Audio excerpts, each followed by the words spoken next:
Greetings programs, welcome to this Paladin guide for everything you need to know to get your character optimized. We're going to start at the first place, which is statistics. Who doesn't love statistics? Well, we're going to start off right here. For health and mana, you want to throw some points into here, not a lot.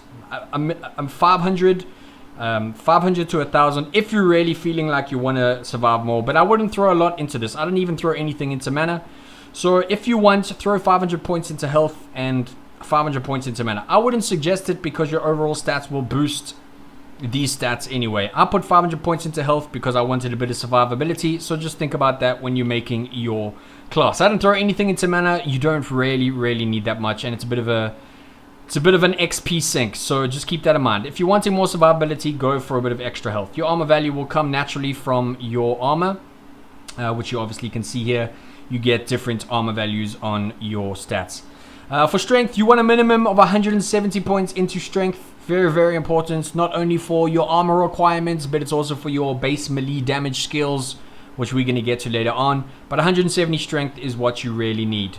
Agility, unfortunately, we have to sink 75 points into agility just for base armor requirements. That's just the way it is. There is some secondary effects of agility, but we have to throw it into that stat, which is unfortunate, but that's just the way it is. Willpower, you do not need to worry about. It's not for this class. You don't have to stress about willpower at all. Intelligence, very important stat for your Holy Wrath ability, which is your highest hitting ability. It will increase the overall damage of Holy Wrath. So important you sink a minimum of 100 points into intelligence. Okay, very important. You could throw a bit more into that, but it's really down to your preference. 100 intelligence will get the job done to increase Holy Wrath to a good level. Courage, very important.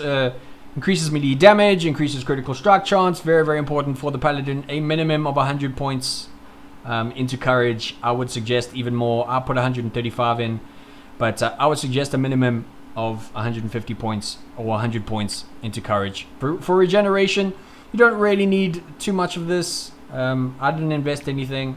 You don't really need to worry about that. It's out of combat regeneration for health.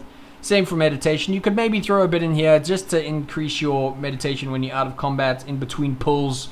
It could help a bit, but don't throw too much into it. Okay, it's a waste of XP when you could be throwing it into more important skills for your class like intelligence or courage. For combat, very important here is your block rating. You're obviously using a shield and you're a Paladin. You like to bonk stuff on the head, but you also need to prevent bonks, and you need a minimum of 250 block rating. Very important.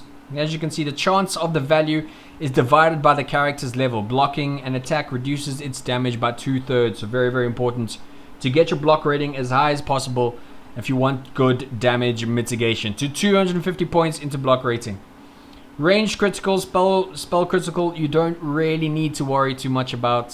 Spell critical will help with Holy Wrath, but your Holy Wrath will deal damage. Don't throw too much into these two stats. Okay, melee critical, throw a few points into here. I threw quite a bit. I would say a minimum of 300 points into critical, because you do want to crit. You do want to crit with your standard melee attacks. You do get 3 or so or 4 or so melee attacks. So you want to make sure you crit every so often with those stats. Unfortunately, the single most mandatory skill in the game is lockpicking. You unfortunately have to get lockpicking to 100 because there are dungeons in the game where lockboxes are at max lockpicking. So make sure you get lockpicking to 100. It's mandatory. Sorry, just the way it is. Shields, a minimum of at least 50 points into shields. That's good for mitigation. Swords, axes, or maces. This comes down to your preference of what weapon you like to use. I mean, I like swords because paladins and swords just seems like a right fit. But make sure you get the stat up to at least 150. It's your chance to hit a specific target at a specific level. So you need to make sure you put a couple of stats into this. I put 60 points into swords. You don't need to overinvest, just enough to get your stats to hit always.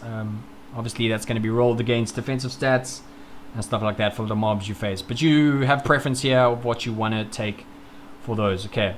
You don't really need to worry about bartering. Yes, it is a 15% improvement in, dealing with traders and stuff like that. But I mean, you're going to make a lot of money at the end game anyway. So I wouldn't waste money, or I wouldn't waste experience points throwing it into bartering.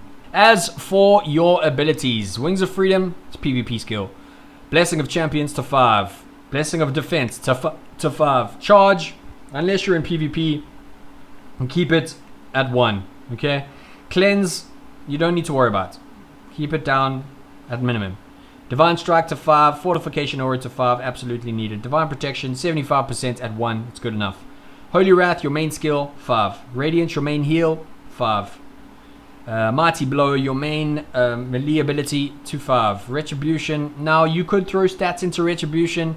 It doesn't increase the preventing melee by 3 seconds. It only increases the damage it deals. I really don't suggest you waste points into Retribution. You can if you want, but it's really your preference here. Use it at your own risk. Vengeance Aura to 5. Righteous Storm to 5. This is both damage increases. They are big cooldowns for when you're facing bosses. Okay, Salvation Aura is very, very important. A lot of the damage in the game comes from magical damage. The biggest hitting damage comes from magical damage. Make sure you get that to 5. Very, very important. Shield Block, a mandatory skill as well. 620 block rating. This can save your life at times. It has saved mine many, many times. Aegis of Valor to level 5. This is a 50% damage reduction for 15 seconds. Mandatory, guys. Always take Aegis of Valor to 5. Okay, so those are the skills, your combat skills, and your general skills that you need to worry about to get your class optimized. For your stats on your gear, I would go with Strength and Courage. It's the best overall buff to your character. If you find tri-stats like Intelligence, Strength, and Courage, that may work because it will buff your Holy Wrath damage. So just keep that in mind, that Intelligence is linked to your Holy Wrath, but Strength and Courage is the way to go. Your suffixes and affixes, look for shield ratings, look for sword skills, increases to sword skills. Melee critical might help a bit, but it's probably going to be a wasted stat on the class, because we're looking for flat base increase in damage, increase to your swords, shield block rating, and your overall shield skill will really, really benefit your class going forward. Okay, so just keep that in mind. Base strength, base courage is the stats to go for on your class. That's it for the Paladin guide. Thank you so much for watching. I'm making more guides, I'm making more tips. Let me know if you've got any questions. I'm happy to answer them all or make guides for you. That's what I do. Love and peace. Thank you so much for watching. Please subscribe. It would really, really help. See you later.